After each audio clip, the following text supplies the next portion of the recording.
Hi there, welcome to Real Sales Dynamics, where we break down in-field sales footage in order to get you better at door knocking. Today though, we're going to be in office, and first I'm going to put out a disclaimer. This video is not meant to steer people away from either solar or jumping into solar sales. Solar can be incredibly beneficial for homeowners, and solar sales can be massively beneficial for those who sell it correctly. Right now though, let's say you're a brand new rep. You're looking at the news. Companies like Titan, which is one of the biggest installers in the entire country, is closing its doors. You have companies like Expert Solar in Florida, who's not paying out any of their dealers. You have LightReach, one of the biggest leasing companies, having issues paying out installers. You have Palmetto, the installer behind them, now subcontracting out their installs. And there are companies closing their doors left and right. And so the question starts to become, what's going on in solar? Well, we can backtrack a little bit, and we could talk about the type of people who will jump into solar sales, right? Solar sales is the culture of the margins. It's people who maybe don't have a master's degree, or in certain cases are 18 years old, they've maybe made $10 an hour before, and now they're suddenly jumping into a space in which they can make 10 to 15K on just one contract sold without charging the customer anything up front. It's incredibly appealing. And there's a lot of influencers out there who are trying to peddle this in a way where the customer, right, the person we're supposed to be taking care of, is ignored for the sake of profits. Now, we deserve high commissions. We're in a first-generation sales product, meaning that what we have to do in order to get someone to sign up is incredibly difficult, because we have to take a skeptical public and be the pillars for a new product. And that product involves a 25-year-long contract that's going to cost a significant amount of money. And so it's either you're going to allow the solar company to make all those profits, or the people who are actually selling the product.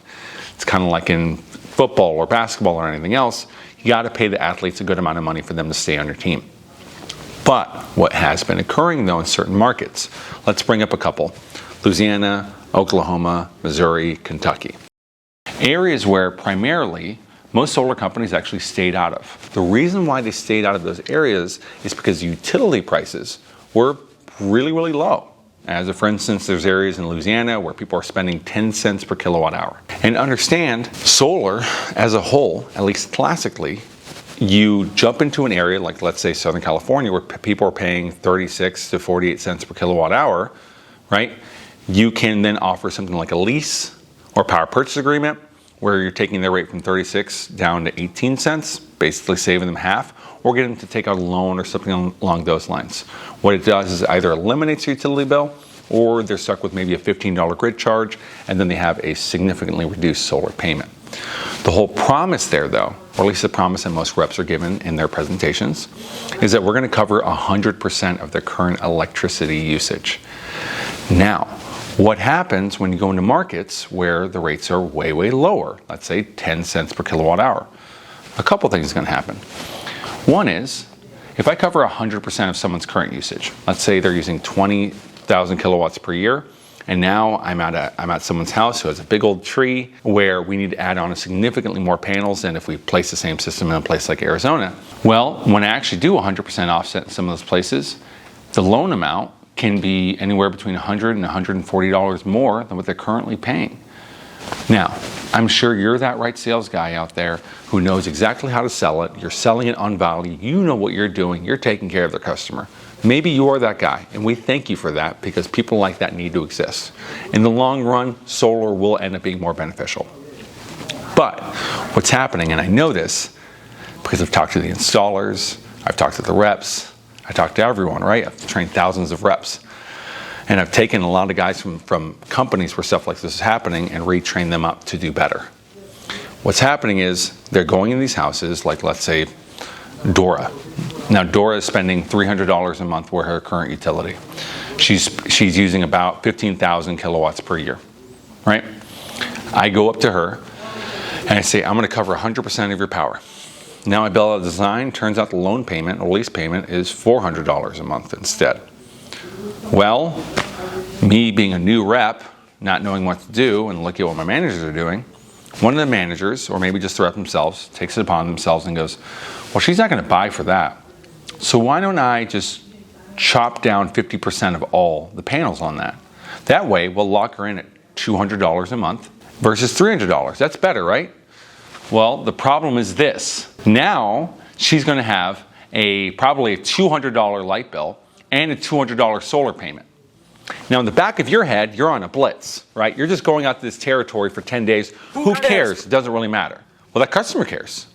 Now, what if that happens to 300 customers over the course of 10 days? Let's say it's a 10-day blitz in Oklahoma or Missouri or Louisiana. Well, yeah, you made some money. Great job. You did a really good service there. That community is going to turn on solar, and I've seen this happen because this used to happen in Florida quite often. And a lot of things can occur. One is the Attorney General can get involved and basically kick out solar, which has occurred in a number of different states because of behaviors just like this. Another thing can occur, though, where let's say that installer who just turned on their installation's abilities, installs half of the projects, and then says, we turned them all on, doesn't, and none of those systems get turned on. They got paid and they leave. And that's what happens with that is the rep has no money, and the company makes a bunch of money, and then they declare bankruptcy and they leave. And we've seen this time and time again, right? So it's this scourge where these blitz teams, and I'm pro blitz. We run blitzes here at Real Sales Dynamics, right? The reason why we run blitzes is because we go to markets where we can actually show savings and actually cover 100% of their power and actually take care of those people. We do those because they're a lot of fun. You can make a lot of money and you work really hard. I love those. But for some of these other teams, they'll then market this to you lowly new reps who don't really know the industry and say, hey, this is untapped. No one's out here. It's the wild, wild west. We're killing out here. You're knocking doors, they feel really, really soft. Everyone's just letting you in their home because they believe you. And you're manipulating that trust and signing them up for contracts that you know in your heart don't do anything for them, right? That are not good for them. And what's going on in your head is, it's okay because I'm going to be able to post that boom emoji in my group chat. Well, character is defined as what you do when no one else is looking. That's what character is. And what you're doing is you're diminishing your character, right? That's on a personal level. Then what can happen on a secondary level, though, outside of just character, is you can end up dealing with the law, right? And that has happened time and time again. Titan is a perfect example of this. In the state of Nevada, they were suspended for 6 months for being able to do any more installations. This happened a little while back. They're one of the biggest installers in the entire country. Because there was a lot of reps selling deals, and Titan wasn't turning those systems on. Right? Because it's not just a matter of installing the system, it's a matter of getting the system turned on. Well, they got suspended out of there. Then the suspension hit in again, and when that happened, they were pretty much out of money. And Titan is just one example of this, and you'll see this all over the industry. So that's the offset question. So whenever you find that there's a blitz in the territory and you look at the utilities and it looks way, way too cheap, you probably want to stay out of that spot and probably don't want to work with that company. Because I promise, even if you sell some of those deals, if you guys are doing really scammy stuff, right, to sell them, do not be surprised when those installers are scamming themselves.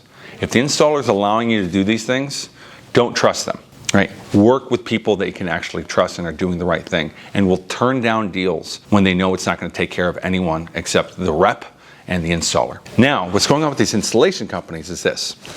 So let's say I'm a rep and I'm going out there, I'm selling deals. Well, I have an installation company that I'm working with. The thing is, though, is these installers, they don't have these lease contracts, right? So they'll go to companies like Sonova, LightReach, or whomever. And what they'll do is they will essentially borrow money from these leasing companies in order to buy the materials in order to install projects. Depending on the leasing company, and by the way, for you guys in California, leases and power purchase agreements are interchangeable in this conversation. I sign up a deal, we schedule a site survey. Companies like SunPower were literally giving out about 70% of the total contract amount before there were even panels on top of the house, right? Now, you have SunPower doing this for tens of thousands of projects where they're just giving out money. But the problem is they don't have an infrastructure to actually be able to install all of those projects. And the quicker a company expands in order to make a look bigger nationally, right? Because that's one of the things about these solar finance companies, solar installers, is that they try to step out of their state on a consistent basis in order to make them look bigger to investors, which isn't always a good idea. Again, Titan in that case. Well, they can't get permitting in all these different jurisdictions, but they've already lent out a bunch of money. Then after a while, the investors look at this and they go, hey, where's the profit on this? This is all just loss. And then after a bit, these companies begin to start folding because a number of things occur, right? You have companies like MC Solar, who's in Florida. They installed a tremendous amount of projects, in 2 to 3 days. You'd sign a customer up, they'd install the project. And what they did was they would take a photo of the installation and they would send it to GoodLeap or other finance companies they're working with saying the project was done, the project was installed. In actual fact, the other side of the house didn't even have the panels that were supposed to be on there. They got funded, never turned on the systems, and they did this for 3,500 people, right? They ended up having to declare bankruptcy, and one of the heads of that company ended up moving to a country where there's no extradition involved, right? So it's a constant thing, right? It's this constantly moving thing where you're going to find fraud in all these pockets all over the country because there's just so much money involved. Now you have companies like LightReach. LightReach is another TPO or third-party owned company, which is basically a lease or power purchase agreement, where instead of the customer taking out a loan for the system, they're leasing it. Well, LightReach wanted to compete with Sonova, right, in the East Coast, and they wanted to compete with Sunrun in the West Coast. Sunrun's primarily out there. Well, they started, I'm canceling, and then a cancel, and a cancel, and a cancel, and a cancel. You'll find in a lot of these cases with these blitzes in untapped markets, in places like Oklahoma or Louisiana, that the retention rate on these, as in sign to installation, is like 30%. Well, LightReach has already paid out all of these installers for that money. So they have so much money lent out, no real money coming in because you have to wait 25 years in order to get the payback. In certain cases, they will bundle those leases together and then sell them off to investors. But if you're in this consistent position where you are constantly giving out money, not getting any money back in, you're going to be in a complete and utter mess. So what do? What do you do when you look at all those things? One is you acknowledge the fact that you have agency in your life, right? At the end of the day, you can listen to me, you can listen to someone else. Do the research when it comes to this industry as a whole. There are markets out there where you can still make a substantial amount of money and take care of them. And what you'll find is a lot of people are already there. That's just the truth, right? There's no perfect area that no one's ever thought of to do solar, and you just got the right little connection in order to make it happen. The chances of that are honestly pretty low. Areas like Florida, areas like New Jersey, areas like Arizona, Nevada, depending if you can do a W-2 thing, Texas, California, those are all markets where in the majority of the state, you can actually do great work. Another thing you can also do is when you're looking at those states and you're working in a particular city, don't just trust what your manager tells you when he says how net metering works in those areas.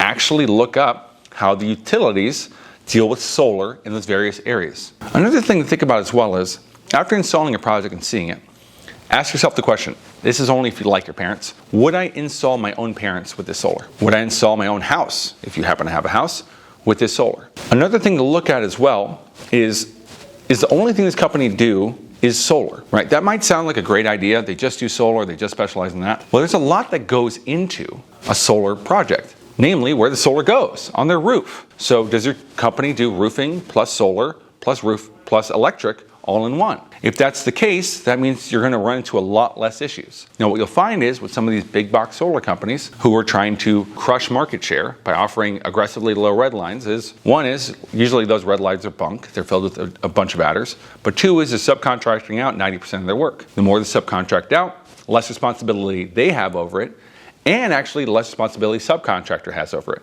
Subcontractor is going, well, I already got paid. The installer's going, well, the work's already been done. And then they just put it all back on who? The third-party operated company, say Sunrun, Sonova, or LightReach, that is technically having to maintain the system now, and no one's the wiser, except for the customer who gets screwed. So if you're looking to get involved with a great installer, by all means, click on the submission form below. We do a lot of auditing with the installers that we work with in these various states, and we do solar sales blitzes, and you will learn and you will hear from a lot of other people who are part of these. That's completely changed the way they sell solar. Not only are they able to sell genuinely ethically, but they're actually able to make a lot of money doing it at the same time without having to screw over customers in this situation. So click on the form below, click on subscribe so you can learn more about how to sell solar. More importantly, click one of these two little videos. YouTube thinks you're gonna like it a lot.